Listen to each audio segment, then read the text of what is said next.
Good day and welcome to another podcast of the show called For the Gambia Show. I'm your host, Modu Thomas, together with Pastor Seka, and we're coming to you live from our studios in Raleigh, North Carolina. mbokk yi ñoo déglu ñu ngi am mbégte tey di leen indil beneen waxtaan ak beneen Gambian di xarit di mag di koo xam ne ñu bari xamee nañ ko ci aari Gambie ñu xamee ko ci Ebrima Jawo ñu bari di ko ooyee Jawo. tey ñu am mbégte pour waxtaan ak moom ci lu bari ci jaar-jaaram moom mooy kan ak ci nga xam ne mu ngi ci bugg a dugga lu bañ a yàgga Jawo ñu ngi laa welcome ci For the Gambia podcast. Thank you very much, Thomas, and thank you very much, Pastor. I'm glad to come to your platform, and thanks for having me. My name is Mbokki Deglu Kadiyep, di wax ñëpp ne salaamaaleykum. waaleykum salaam wa rahmatullah tey buñ ne Jawo pour ñuy déglu rek Jawo yàgg na di yëngu ci mbiri ndaw ci mbiri bugga réew mbiri Gambia depuis 1997 nekkoon na ci dëkk bu ñëw mbootaay bu ñëw ooyee Banjul Youth Movement nekkoon na fa ba 1999 naaw loolu tamit nekk na branch youth chair diggante 1990 ba 2001 nekk resident social worker diggante 2000 ak 2002 jógee ci nekk senior youth worker 2002 to 2003 bu loolu weesoo tamit nekk na senior duty officer 2003 ba November 2013 ci place bu ñoo ooyee housing office Leicester City Council November 2013 in England, UK. Jawo bu loolu weesoo for the people who are listening, people who don't know you, people who want to know a little bit about Jawo. Who is Jawo? Kan mooy Jawo? Wax ñu fu Jawo juddoo sa waajur ak sa ndaw yaa naka la meloon biir Banjul. Thank you very much. It's always difficult to talk about who you are exactly. I think the people closer to you or friends or people that possibly know you in terms of work colleagues or comrades that you had work with, they may be the better people that can possibly talk about you. It feels like, singing your own anthem, if that makes any sense. Like praising myself or anything of that, something of that nature. More I talk to Jawo I can. But anyway, I will do my utmost best to attempt to answer that question. Ebrima Jawo, I'm a Gambian. I am a Banjul, Samba Banjul la judo, Banjul la fekaba. I think about 9th generation going back from my grandmother, ci gannaaw ñooñu ñoom ñëpp ñu ngi leen suul ci Warajgej ci Banjul. What happens is when Banjul was established by the British in 1816, the British went to somewhere like Gore. They went to places like Ndar in St. Louis, Rufisque, Bargny, and got quite a lot of Wolofs, mulattoes as well, and brought them into Banjul to help establish or build the city of Banjul. My great-grandparents happened to actually come from Ndar. Ci wàlli yaay man city Mbegandour la the 10th Buur Saloum. The first Buur Saloum. The first Buur Saloum. I am a direct descendant of Mbegandour, Khoroja Ndour moma jur. Mu juddoo Banjul, yaroo Banjul, màggee Banjul, ba léegi ñun suñu kër a ngi Banjul. Ci wàlli suma maam, ci suma yaayam, moom laa la wax ne ñoom seen wàlli maam ñu ngi jógee Ndar. They actually from Kajoor originally. They immigrated to St. Louis, Ndar, because of the incident between Lat Joor Diop and the French colonialists. And my great-grandmother, Marie Jiban Diop, is Lat Joor's half-sister. So if you're looking at Njoben, I'm a direct descendant of Lat Joor Diop, Damel of Kayor, and the Teng of Bawol. If you go to Salum, I am a direct descendant of Mbegandour. My great-grandparents, as I said, settled in Banjul, I think in early 1816. All my great-grandparents, ca Halima Jaxate Kala, ca ñoom Omar Jaxate, ñoom Aysatu Jaxate, ñoom Mari Jiban mu mag, ñoom even my own father, they're all buried in Warajgej Banjul. So when we talk about Warajgej Banjul, I just want to stop there for a minute, Thomas and Pa, because people do hear about Waragichi Banjul. You don't hear Waragichi Senegal. You don't hear about Waragichi Ndar. You don't hear about Waragichi Benendika. It's only in Banjul Gadega Nyonanla, Waragichi Banjul. Wow. It may interest some of your listeners to understand Lanwe Waragichi Banjul. Including myself. Exactly. So what's happened is when the Wolofs came from Ndar and Gore, they brought with them some exotic fruits you xamanteni indi nañ ko. Lu melni gerte tubaab. It was alien. It was something that wasn't known in the Gambia. Ñu ji ko indi walé nak waraaj tam. So xamana pa xeyna Thomas yeen ngeen xamna ma leena mak wa xeyna di ngeen wara xam lan moy waraaj. It's a fruit. It's very very similar to gerte tubaab. Wow. Dang dee lekk xoolit bi xool li ci ñam bi ci biti ba pare soo tojee the seed itself comme gerte tubaab ni mel noonu la mel it's got more or less the same kind of flavor and texture as well waaye it's round and it's bigger than gerte tubaab so dañ indiwaale lii ñu tutu ko ci taati pere gi foofu lañ doon suul suñ maam yi moo tax ngay dégg géwél yi bu ñëw wéy di tagga suñ maam yi naan la sa maam diw sàmba nga ca Waraja ca Banjul mu nga gegenaayoo diw sànga mu nga ca Waraja ca Banjul it's important for people to know and understand that. Wow. So if you're asking me who is Ebrima Jawo, as I said, I was born in Banjul. I did my primary education, my secondary education, and high school education in Banjul. I went to do my A-levels. When I finished my A-levels, I worked for the government of the Gambia, central government. I worked for the Public Management Office, PMO, Public Service Commission also. And then I left government service and went to work for Sud FM as a presenter. I was a newscaster in Wolof, English, and Mandinka. I left that, I think, in just around 2000. And then I worked for Trust Bank, Banjul. And I left and came over to the UK, where I did both my degrees. I hold a degree in social work, and then I went to do my master's in youth and community studies. I have also done acting and directing as well. Over the years, as you rightly stated, I have worked in different sectors, including doing community work, youth work. I had been quite active in drama or acting as well. Ma liggéey ak nit ñu bari réen ndaw yu bare biir Banjul. I was the first youth chairperson that represented the youths of Banjul in the National Youth Council, basically the organization or the body that advises government on youth matters. I was the representative until I came to the UK in 2001. I was the Banjul representative. I have done quite a lot of outreach youth work. I work with Bio, of course. As you stated, we were the ones that organized cultural events, the Banjul Youth Week.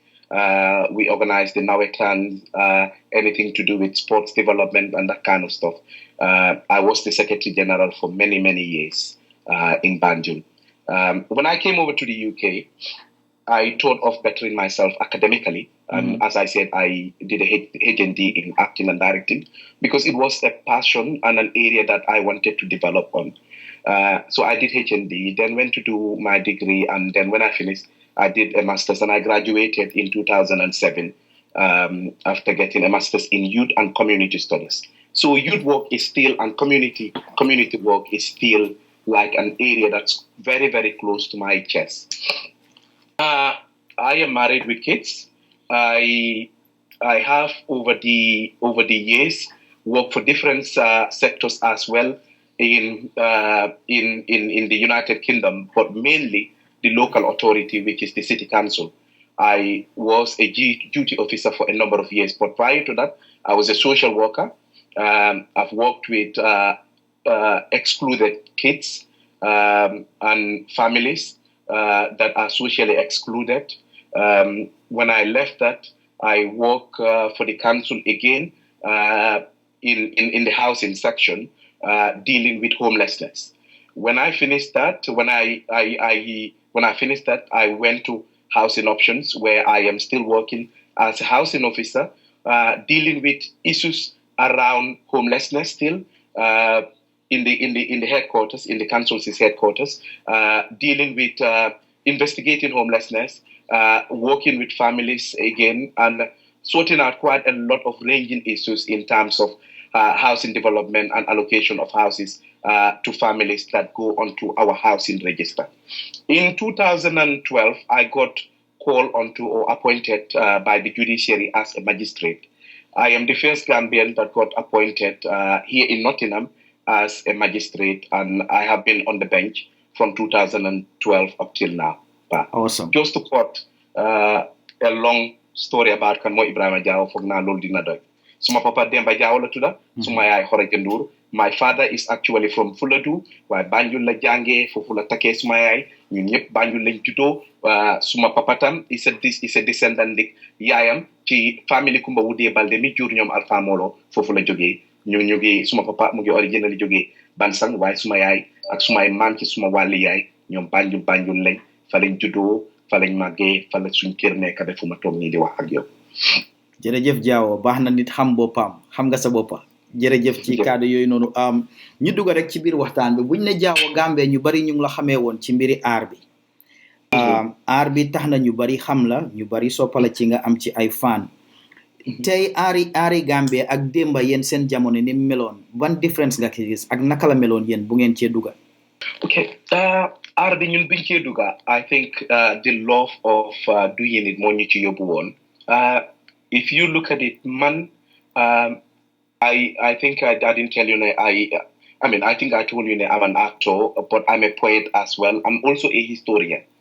And in terms of RB, man lima si yobu nekuton dara.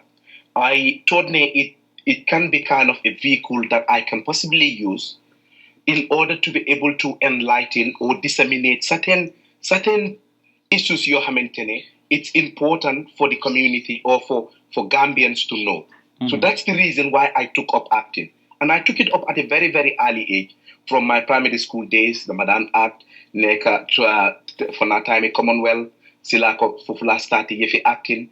There was a time when I was made the best actor in the Gambia. I think in 1997, I'm the competition before Amon, they made me the best actor in the Gambia. I went to National Drama, which is Gobgar, and Bati Askanwi. Then I went to Yete Fufula Muje. I think at that time was when we first had the television in the Gambia. And what happened was, luckily for Yete, because Yete was like the mouthpiece basically, they were the mouthpiece basically for Youth Front against drugs and alcohol. So there was loads of plays that we did around drugs, alcohol, about social exclusions, about youth and unemployment, about women development and that kind of stuff. We also work with quite a lot of other parastatal bodies and public institutions in the Gambia, including Women's Bureau, Women in Development, and institutions like that, in trying to disseminate some of their policies and policies that they have. We travel the length and breadth of the Gambia, enlightening and educating Gambians, particularly when it comes to the local communities, about some of these the policies that some of these institutions had at the time. At the time, wax dëgg yàlla tey bi demee wutoon noonu pa waaye tey soo toogee waaye I have to say for naa ci acting la takkee jabar ci la feelee suma boppa suma A levels ma yàgga teel a independent nag ndeysaan wàccee suma yaay coono gu bare because I'm the firstborn. Ma ci acting tam yaakaar naa moo ma dimbale ba ma mun a def lu bare ci suma dunda dégg la fay bi demee wutoon noonu waaye tey boo toogee bañ laa li nga daan am ci acting ngay am lu egga 50 times more than loolu dangaa ne alhamdulillah te yaakaar naa gis nañ development ndax ñun bi ñoo start the tools were not there. Places like Gobgar, places like Youth Front, you were there with like renowned Gambian stars yoo xamante ne jaar nañ ci ay institutions ñu bari starté nañ xëj na Super Ballet in Afrique, Super Ballet Afrique starté nañ ay groupe ay national troupe travel nañ fu bari te Gambia we haven't got like like a proper theater. There isn't any drama school also. Why, man, luckily, I was able to go to these institutions or groups that I term as like training institutions that were able to mold me into the actor that I later became. I later become. So it's important pour nit ñi xam loolu ne time bi ñoo start dëgg la bari wuñ woon tools, the facilities were not there léegi-léeg ngeen dem training wala def ko rek pour bugga li nga def waaye tey jii ku binda play dina bugga tey nga nekk si because name bi nga am ku binda play dina la yónnee ne la can you please check my script for me ngay vetal nit ñi seen scripts yeeg yooyu kon loolu alhamdulillahi rabbil alamin lu ko waral yaakaar naa suñ jaar-jaar moo ko waral waaye lu ma mun a wax mooy RB has developed. I can only speak about theater. I think there is still room for improvement. There is more that needs doing. And I think hopefully the local authorities, together with the National Arts Council, would be able to create the right platforms for people that have got special interest in this. And I'm also calling on the government to look at ways and means of establishing like a theater or a proper drama institution, because nowadays da nga gis xale yu bari ñu ngi act léegi-léeg maa toog di seetaan ci RTS ñu ngi act you don't even understand nit ñi lan la ñoo def they've got the facilities ñun bi ñoo commencé dañ daan ut ku ñëw filmal ñu film record suñ tape si dem jaay Kerewan Sounds yónnee what's the name of that place in France I can't remember something Africa places yi lañ daan yóbbu suñ lii di ko market waaye ñoom they've got the tools they're able to kind of showcase what they're able to do on GRTS and again other platforms in the Gambia ba ñu bari xam leen ci kon li ma wax mooy am na mag yoo xamante ne dëgg la demuñ drama school waaye yàlla dimbale leen am na lu baree bare loo xam ne xam nañ ko kon xale yi nañ dem si mag ñi ñu jegeñ mag ñi bu baax a baax. ci sa carrière tey soo waree look back on play yoo xam ne bokk nga si muy théâtre wala short clips yoo bokk ban nga ci gën a fonk ak lan moo taxoon nga fonk boobu boo ci gën a like. Okay, that's a difficult question again. When it comes to my career and my acting, if I'm going back to the Gambia, I think I would want to talk about Topasa Nafsu. I think that was one of the biggest ones GRTS had ever done. Yes. Topasa Nafsu when I was the director, and I think it was at a time when we had the Jame government just come in and there was all these issues about embezzlement of funds, about public officials mismanaging the funds, particularly with the previous PPP government and stuff like that. So it wasn't we didn't write that play to basically satisfy the Jammeh's government or anything. It was so coincidental that we wrote the play well before the establishment of GRTS. Right. And what's happened is when GRTS approached us to produce something for them, we happened to give them that play. So it was timely.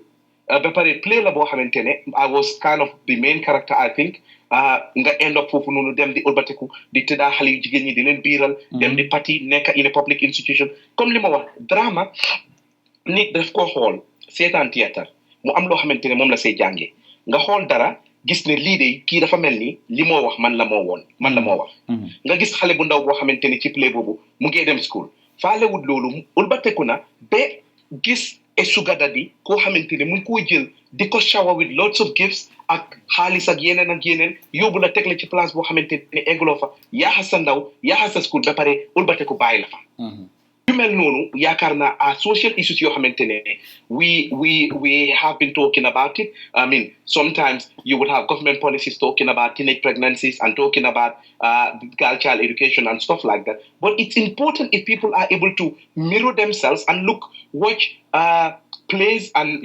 productions like that and see themselves or possibly learn quite a lot from productions of that nature. So Mota Mane drama, it's kind of a vehicle. Another one is Persecure. Despite the fact that it was comedian, it was very, very comical. Li xew message bi mu daan am daf laa reetaan loo waaye li nga xamante ne la ko daan indil daf dee nekk loo xamante ne dafaa jàngale. Defoon nañ a big play boo xamante ne was gain an international recognition, which was Chains. It was actually edited, and I think everything was sorted in Ireland. We acted it in the Gambia. I was one of the main politicians, and it was to do with slavery in the Gambia. A very very similar thing like Alex Haley's roots. So things like that, Fogna, I think you Hamilton, they would stick with me for the rest of my life in terms of my drama career. Mr. Jawo, now you've said, a lot about, your days, when you used to do all of these drama things. And, so many of us now, when we hear the name Ebrima Jawo, we still have it in our mind as the funny man, the man who used to, act these roles, So, but back home, unfortunately, we have this stereotype, that most of these people out there, they are still looking at you as that guy. How can we get over those kind of things and start looking at Ebrima Jawo as the man himself, as a family man, as somebody who's trying to do something big, somebody who's professional? How can we get over that kind of stereotype? Okay, I think that's a very important question, Pa. I think, with time, I think Gambians would possibly understand that, and I would say they do, because the Ebrima Jawo that you see on your screen is completely different from the Ebrima Jawo that you see behind a desk or sitting in court, or the Ebrima Jawo in his house as a father or as a husband. Do you know what I mean? I'm completely different. I have been able to kind of detach myself from my comical role or from my role as an actor. I am able to differentiate that from, like, when I'm out in public, when I'm out sorting out or dealing with day-to-day business, my day-to-day business. And I think Gambians are beginning to understand that. If you go to Senegal, I would like to use Senegal as a reference. The reason being, Senegal is ñoom ñoo ñu jiitu ci aar bi suma ebo mané. If you look at President Senghor, for example, he was a poet. He was an artist himself. And he established Daniel Sorano, for example, which is like an institution that trained thousands and thousands of artists. In Africa and in the Gambia and places like Senegal, we're not gifted with natural resources. We haven't got like gold, diamond, oil, you name it. Do you know what I mean? But we've got a very, very unique culture. And I mean, some of us are the cultural ambassadors. So I think it would be a terrible mistake for people to look at artists, actors, musicians, and people like that as comedians, or people that are completely foolish, or people that are not sober. If you understand what I mean, because those are the kind of people that would get up and enlighten others. During the apartheid era in South Africa, it was actually the artists that got up and denounced things that were happening. It was the artists that people were listening to, people like Lucky Dube and others. In Senegal as well, when Youssou N'Dour stands up and talks, everybody would listen to Youssou N'Dour. Te Youssou N'Dour su génnoon mu dem jël mbuusi nylon takk ko si baatam bi lii ko it becomes fashion. Yeah. Tey Viviane su jëloon kawaram bi dem ut ñax takk ko si it becomes something that people would do. Despite the fact ne mu ngi ko doon def pour caaxaan wala leneen. So the point that I'm trying to make is could them the whole artist is not somebody that's not serious. I think that person is making a terrible mistake. Actually, man artist yi ma xam yépp ñu am fula ak fayda lañ te liggéey moo leen ñor te liggéey boobu noonu yaakaar naa war nañ koo xàmmee bu nit ki taxawee si kanami stage wala nekk on the screen mu taxaw ci télévision di am liggéey bu moo def loolu du bokkee tey jii Pa Thomas mi maa gis ci rajo bi Modou Thomas mi maa gis si rajo bi muy wax wala maa ko déglu Pa Serigne mi maa déglu ci rajo bi utee naa Pa Serigne mi maa fekk ci biir këram wala mi maa fekk ci biir office am wala ci liggéey kaayam muy daan dooleem di liggéey yaakaar naa people need to be able to differentiate this and divorce the two. Of course, and I hope that makes it very clear. That's a very good question, boom, like, and you've explained it in detail. But let's move on to the topic of the current situation regarding Mr. Ebrima Jawo, the candidate. Lan mo indi Jawo buga duga ci mbiri politics. Okay. moo xam nga dañ dee wax ne ñu ne góombu séebee ñu jébal borom olof moo ko wax. waaw. te I don't think ne we should become spectators anymore as young people. In the political field. We need to be active actors in the political field. In any political situation, if there are any impact or consequences when it comes to any political upheaval or whatsoever, it's normally the women, young people, children that suffer most. So as young people, as a young person particularly, I refuse to become a spectator anymore. For the past 15 years, whether people know it or not, I have been directly or indirectly involved in the struggle in terms of enlightening people. I've seen what happens when things go wrong politically. So, do we want a reputation of that? This is the fundamental question I keep asking myself. The other thing is, when duty calls as well, should I fold my hands and say it's not my responsibility, somebody else will pick it up and do it? I don't think I should. And my reasons are obvious. It's the youths of Banjul that actually approach me. And it's not like me, it's now more like my approach. We had a great mayor like in the person of Pa Salah Jetun. Pa Salah did quite a lot of stuff in Banjul in terms of uplifting Banjul. We saw like a facelift of Banjul. Yes.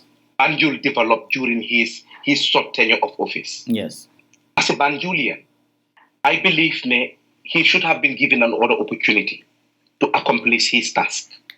The projects that he started, he needed to complete.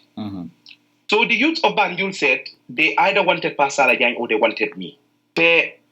Man dama jógee ci kër goo xamante ne it's very very hierarchical in the sense ne xaleel dang dee respect mag loolu lañ ma jàngal depuis ma nekkee xaleel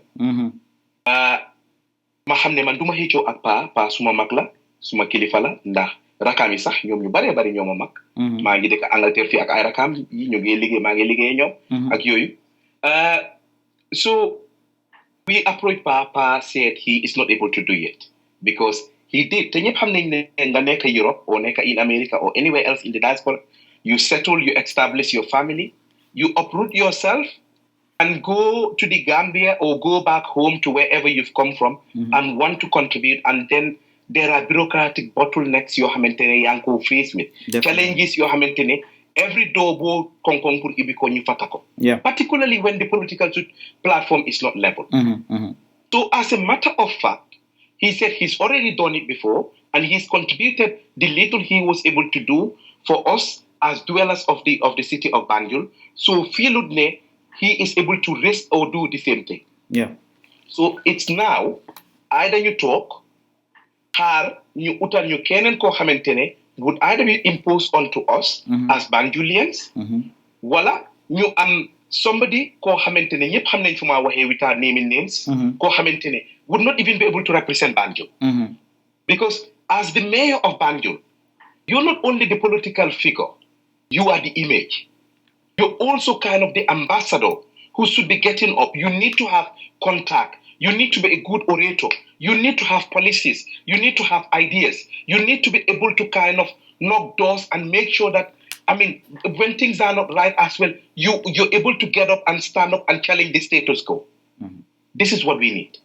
So, if I see anybody else that is more qualified than I am when it comes to academic qualifications, when it comes to what's it called, the professionalism, and again the knowledge in terms of working for city council, considering the number of years that I've worked for the council, and my role as a magistrate and stuff like that. If there is any other Banjulian with anything bigger than that, I will give them my support. More, I will give that person my support. Trust me. Because this is a big move for me. It would be a big, big, big jump for me. Considering the fact that I have to leave my own family behind. I have to sacrifice my job.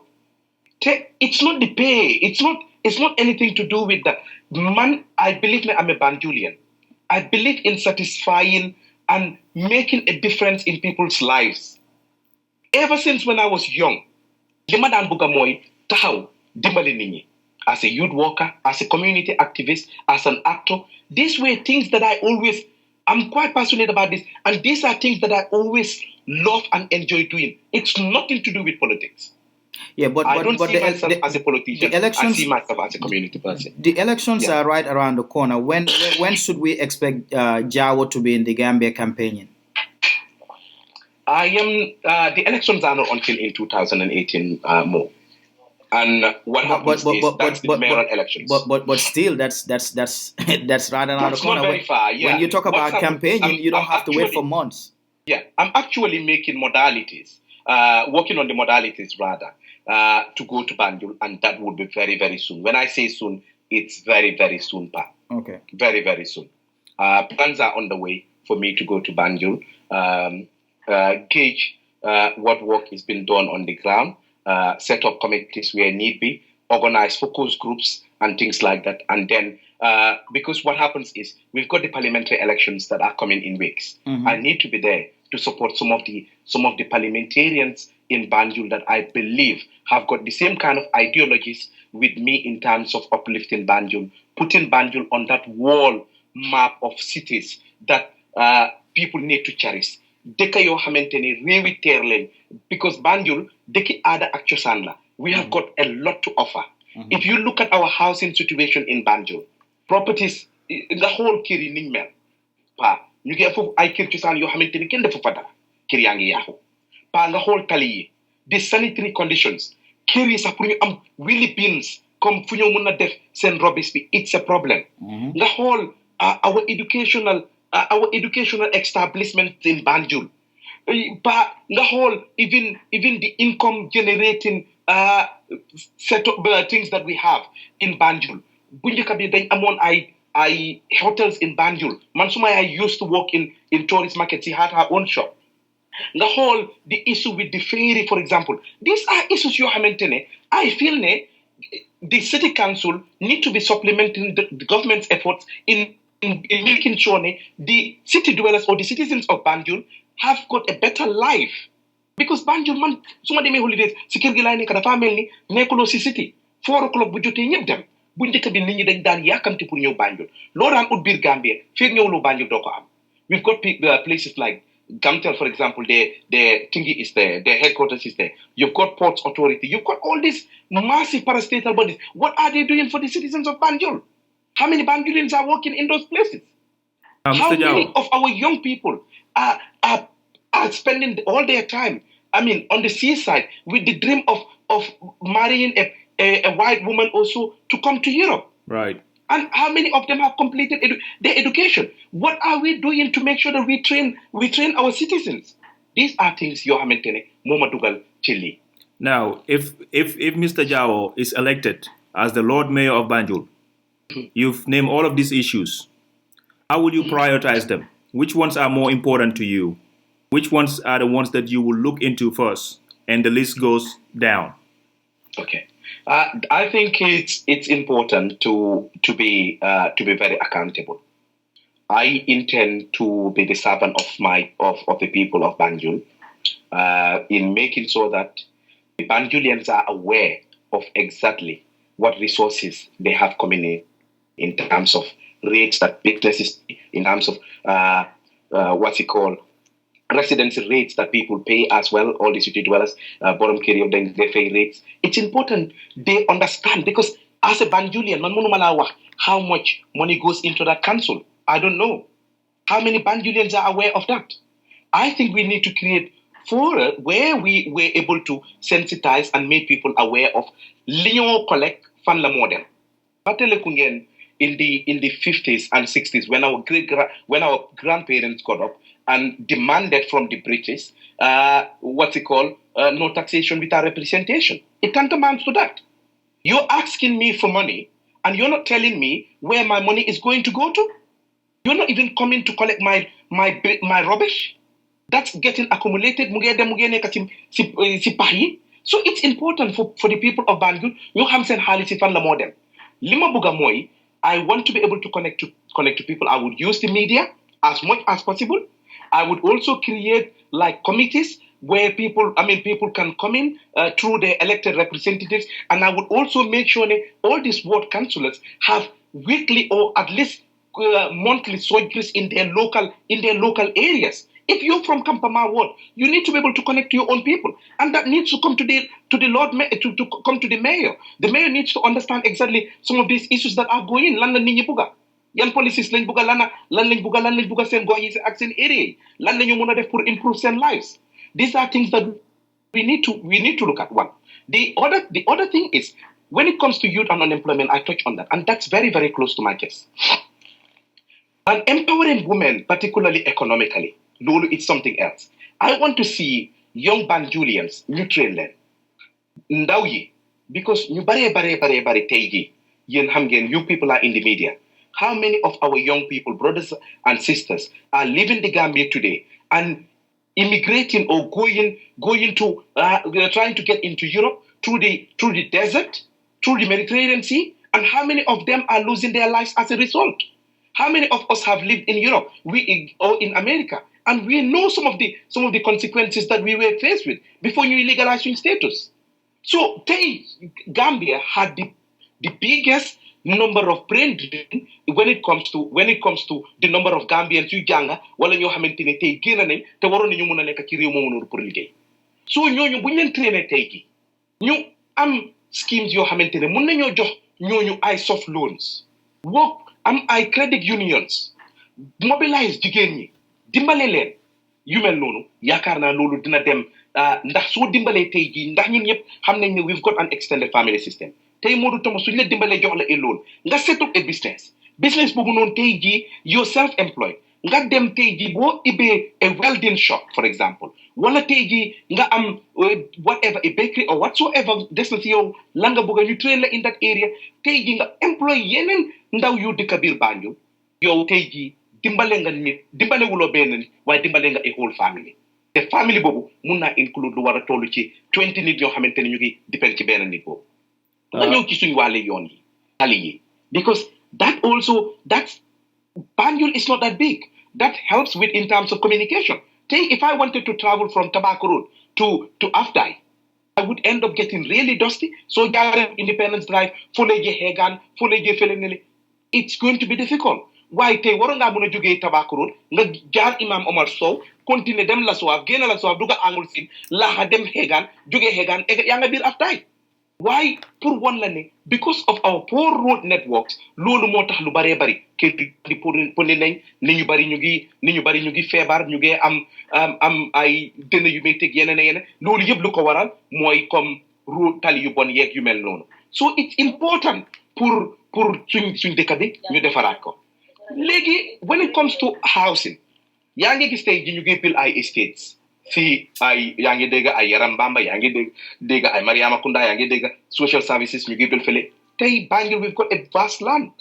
Dégg la tey waroon nañu mën a claim tey tan bi waxuma ne during my time I would be able to do that, waaye tey war nañu mën a start benn scheme boo xamante ne dinañ jéem a seet ndox bi nekk tan naka lañ ko ŋàccee naka la ñoo sëkkee tan boobu noonu ba tey ñu bil foofu comme estate jox nit ñi ay kër on loans yoo xamante ne dinañ war a mën a fay loolu ndànka ñooñu move nga toj benn gox defaraat foofu.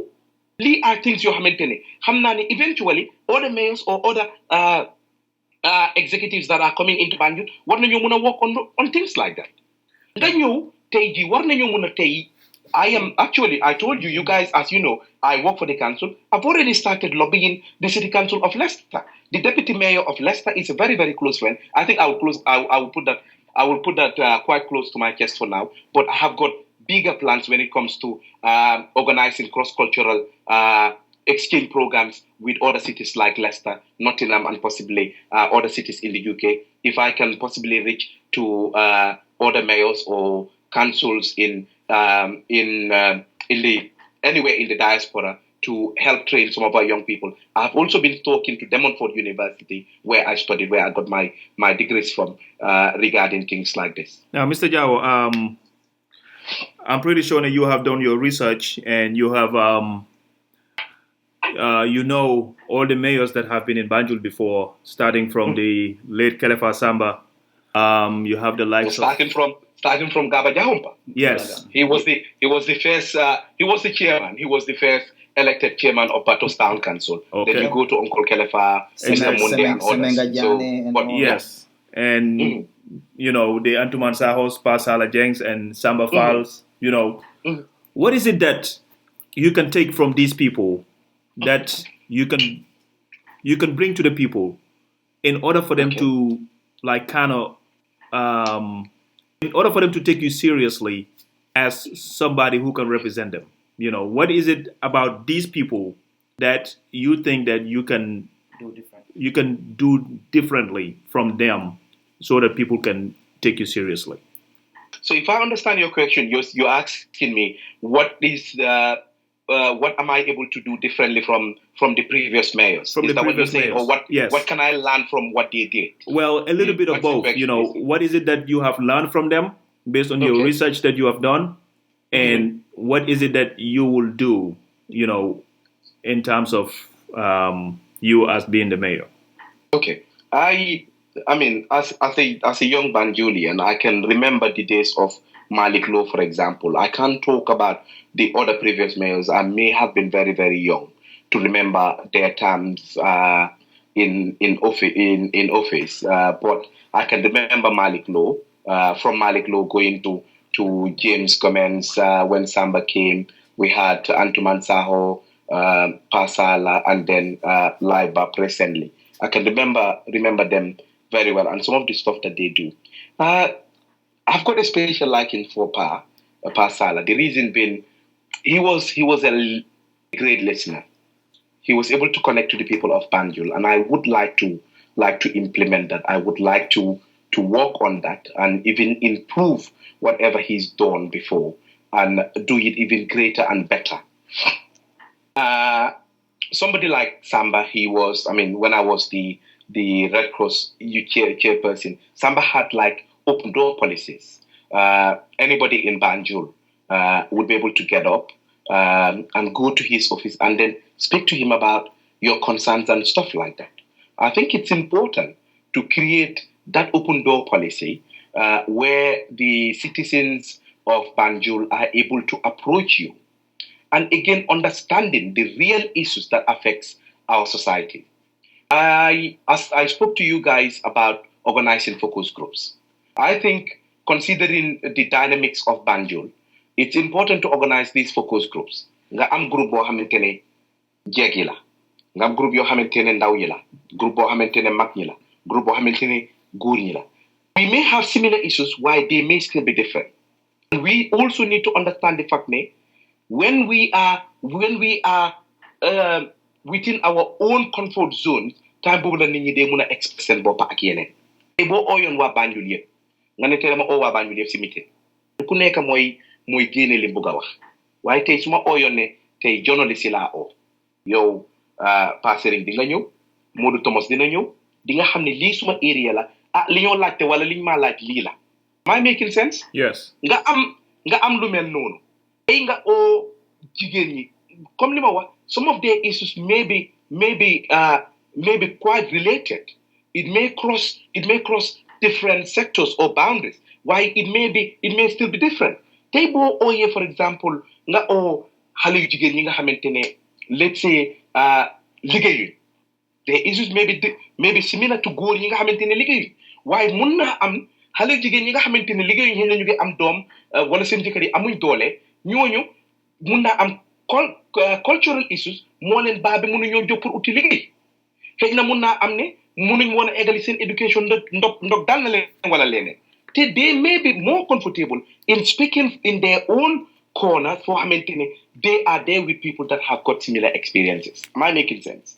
So we need to be able to understand this. You map out strategies yoo xamante ne dinañ mun a tax ba waa Banjul kenn ku nekk ku dëkk Banjul feel ne am nga kàddu.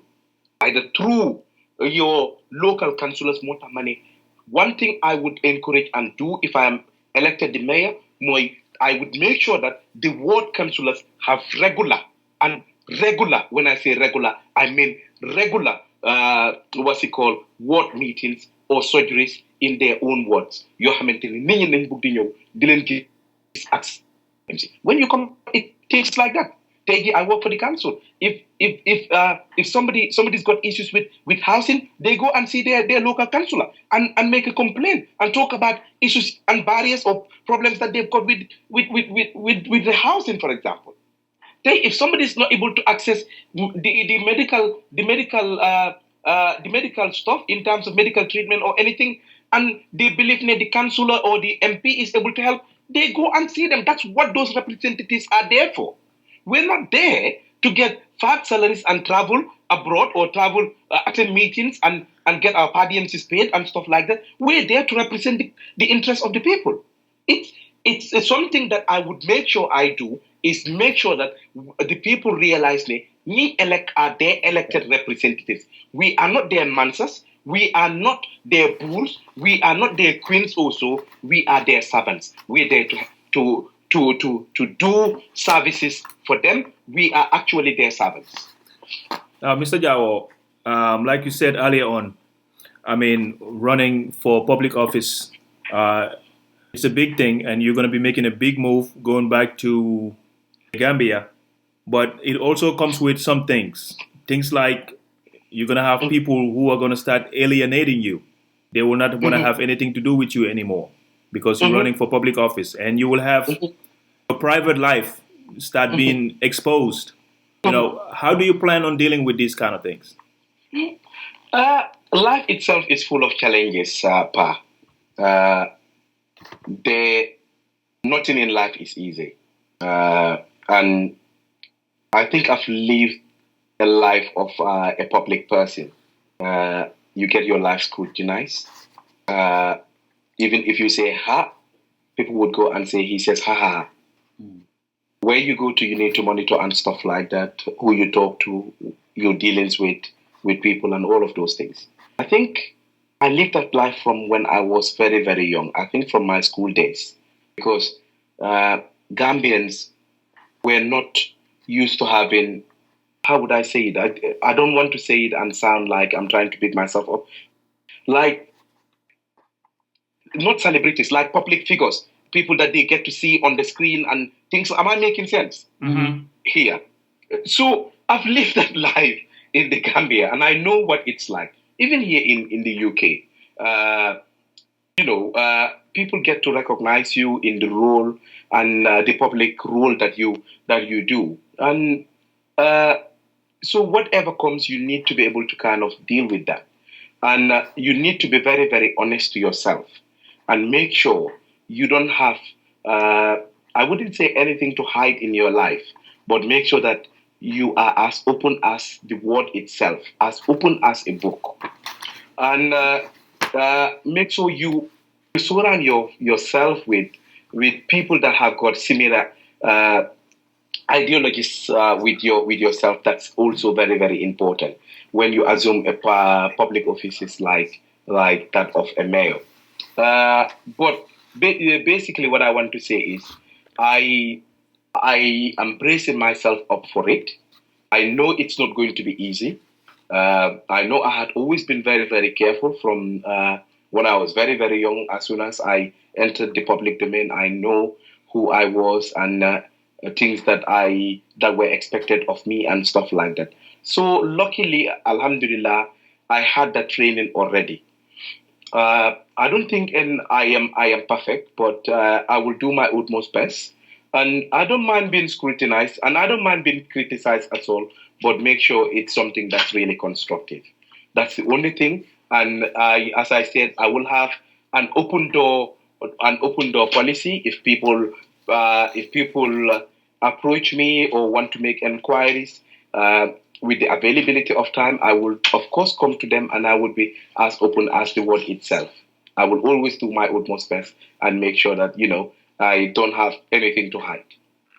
My suma bena concern Banjul. When we talk about Banjul, moy suñ capital te Banjul ñu bari dañ dé wax né Banjul ndaw na neex na jagar. Waye xam nga who feels it knows it, ñu fa dëkk ñom ñoo gëna xam Banjul lu ñoo jankonté te yow nga nekk doomi Banjul juddu Banjul yaroo fa. Mu am loo xam ne daf dee indi kom Banjul lu bari, like just recently rek the present mayor mu ngi doon complain di wax ne dañ daan make just on car car parks alone rek annually dañ daan make $7 million. That's a lot of money soo ko seetloo. Pour just benn section rek pour car bi rek car area car parks yooyu noonu. That is what they were making annually. But recently, because of a shift in the change of government, whether it was administrative or it was politically motivated, revenue yooyu noonu yëpp ñu decentralize leen ñu daan demee ay boor.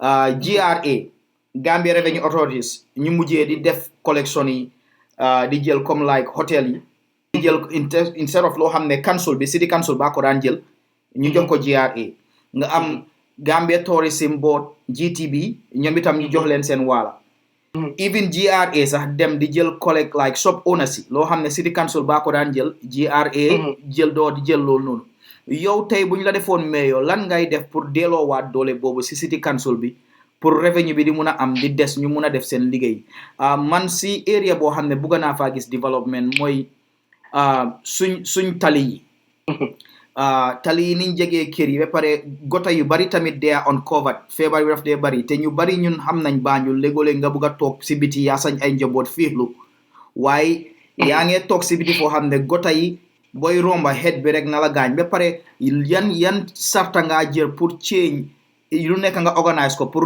marché Banjul garage Banjul am garage Bakaw other than because man suma last trip bi bu ma demee nii fu nekk la driver di pick up fu nekk amuñ anywhere foo xam ne fii nga taxaw neex na xar yi amuñ dara lu organise mun nañ laa pick fu nekk ba pare da ngaa gis vendors yi di jaay lekka yi si biir garage bi ponda bi di daw di ko cover so yan sarta ngaa jël ci yooyu. I think that we know that I'm named Albert Bucket, muy marché Banjul. I just want to start from the vendors going backwards. Wow. I'm named marché La Soif. Muy two marché yoo xamante ne ñu ngi at separate ends. If need be, if so bëggee create kind of a little market or something pour ñu dëkk boori Tobacco Road for Banjul North. Loolu tam it's something else. Yii yëpp ay plans la yoo xamante ne war nañ ko mun a def ñu make sure ne jaaykat yi moo tax maa la doon wax affaire yi focus group xam nga I touch but it's difficult I want to talk about all of these things waaye bul fàtte ne I am also getting into the political arena te mun nga faa fekk benn ñaari challenges competitors nga bi yow li nga bugg a def yëpp su ko defee nit jël sa ideas am I making sense ay loolu yëpp ay mbir la yuñ am plan te bu soobee yàlla lu ñoo resolve la pa at bu jot dama dee dem Banjul suñ kër mu ngi next to garage Bakaw Independence Drive foofu ci taa bi suñ kër foofu la pa li nga wax noonu affaire yi lack of parking lack of facilities yeeg yooyu tey jii yow lu mel ni garage Bakaw drivers yaa ngi fa for the whole day buñ buggee dem toilet dañoo ñëw si kër yi di ñaan waroon nañoo am tey et lu boo xamante ne suñ buggee seen boppa dem fa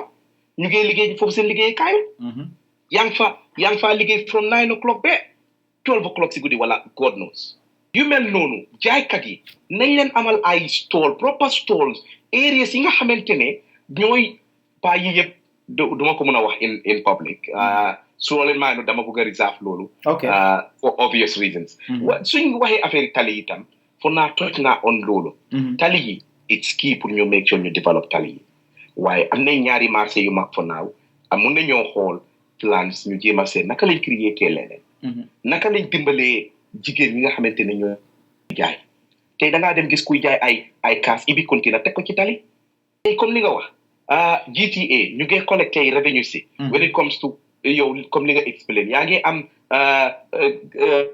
what's it called tourism board ak yi I intend to possibly su fekkee I am elected to sit down with the Minister of Finance together with the authorities in the government and explain to them the reasons why Banjul should have that. Bena, in Europe or anywhere, government gives the local authorities subsidies. They give them grants. Yoo xamante ne moo leen a dimbale pour ñu toppatoo in terms of education, infrastructures in terms of roadworks, sort out potholes ak yeneen. If we haven't got anything coming from the government, knowing the financial situation of the Gambia, yaakaar naa li nga xamante ne moom lañ war a collect ci biir dëkk bi war nañ ko mun a bàyyi waa Banjul su ko defee ñooñu use loolu pour développer li nga xamante ne muy dëkk bi waaye tey boo demee nga xool Dakar nga dem tey Accra pa yaakaar naa yow li ma wax xam nga ko. Yeah. tey boo demee Accra I was there myself. nga xool Accra nga xool city yi yëpp nga dem Abuja dem ay Lomé yooyu nga ñëw Banjul pa dafa mel ni yàlla ak yàlli comme asamaan ak suuf. te Banjul it's smaller than all of these areas. dëgg la in terms of population bari wuñ waaye war nañu mun a développer dëkk bi ci waxuma ne dinaa ko développer 100% ku ko gis mel ni Fanaal waaye I will do my utmost best te if Banjulians entrust me as their mayor and elect me I would make a big difference and Banjul will be great again. Now, Mr. Jawo, we are almost coming to the end of this program. We will just want to give you a minute or two for you to speak to the population out there, the folks in Banjul, and tell them why they shouldn't vote for the other candidate, but they should vote for Ebrima Jawo.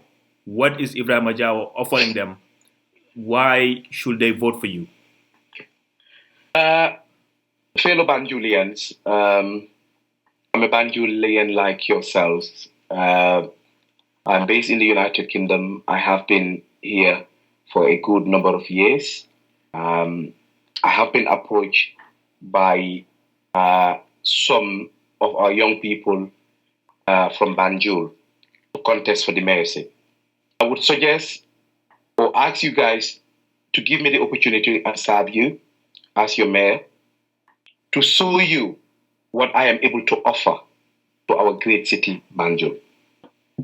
Banjul is the capital city of the Gambia.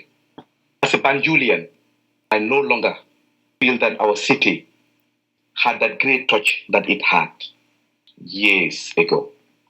As somebody aspiring to become the mayor of Banjul, I can assure you of development that I can bring to our great city. I have got loads of contacts. I work for the 7 biggest local authority in the UK. I have got the exposure. I've got the experience. I will be able to deliver my plans with your support. All I can say is you can count on me and trust me that responsibility. 5 years after that, you guys would be the judge if I have delivered what I am supposed to deliver. I thank you all. Mr. Jawo, we thank you for honoring our invitation and for talking to us and talking to Gambians about your plans as mayor for the city of Banjul. And we wish you nothing but the best. Di la ñaanal ne yan nga ci am ndam boy sentu yan na la jik. Su fekkee tamit am na sa doom kenn sa xarit yi sa doom si sa xarit lañ ku fa jege ñu nuyuwante moom. And Horaja wants to talk. Where is Horaja? She wanted to talk. She said, Horaja Bintu, let me just check whether Mrs. is here, but she doesn't want to talk. Tell Mrs. Munna wax bena wala ñaari No. Mrs. Ruskatla. Let the chat of the family come. Why Manglena Girimientam? Horaja, do you want to talk on the radio? Here? I want to take this opportunity to thank you guys as well for offering me this opportunity to reach out to your audiences and hopefully to the people of Banjul as well. It's always a pleasure to talk to you guys. And what can I say? Jerigen Jeff, I think this is like my 3rd interview. Why it's been great, and I only hope ne wa Banjul yi dinañ déggali te dinañ ma jox the opportunity pour ma won len lan la mëna def ma def suma dom bi. She's only 9 and she's named after my mom, Horaja Bintu. Horaja, how are you? I'm fine. How's the evening going? It's good. What can you tell us about your dad? He's kind. He's intelligent. He's independent, and he's a good listener. Oh, that's good. So you are the chat. Can you speak Wolof? No. All right. Now, Horaja, you know your dad is trying to run for office to be the mayor of Banjul. What do you think your dad can do for the city of Banjul when he is elected? He could make it better and make sure there's no crime happening. Anything else? And he could change it so he could change it to be better. Thank you so very much, Horeja. We thank you, and you a smart young lady, and we wish you well in your school too. Okay, you have a good night, and thank you for talking to us. And we love your English accent. It's really nice. Okay. Okay. Mr. Jawo. Thank you. Thank you, Pastor and Mo Thomas. Mr. Jawo, jërëjëf yow xarit nga si man yàgg na ba pare maa laa gërëm bu baax nuyul ñu soxna si bu baax. Dina ko dégg soxna sang leen a nuyu xale yëpp a ngi leen a nuyu. Waaw ñoom ñu ne duñu wax waaye they will talk. Definitely. We wish you well, and I personally I have known you over the years, and I think you will do a good job. Thank you very much. te bu soobee yàlla di ñu gis suñ waxtu la dinañ ñëw campagne la bu baax a baax. Inshallah def leen loolu. Waaw parce que ñu ngi leen a oo yéen ñëpp ngeen ñëw jàpp ci. Jërëjëf Mr. Jawo, ñu ngi la wish the best, and we are hoping that you will be victorious in this, and then after your victory, inshallah, we will do another interview like this, and you can tell us, some of your plans you have for the city. Thank you very much. All right then, thanks guys. Jërëjëf, have a good night. Bye-bye. You too, bye-bye.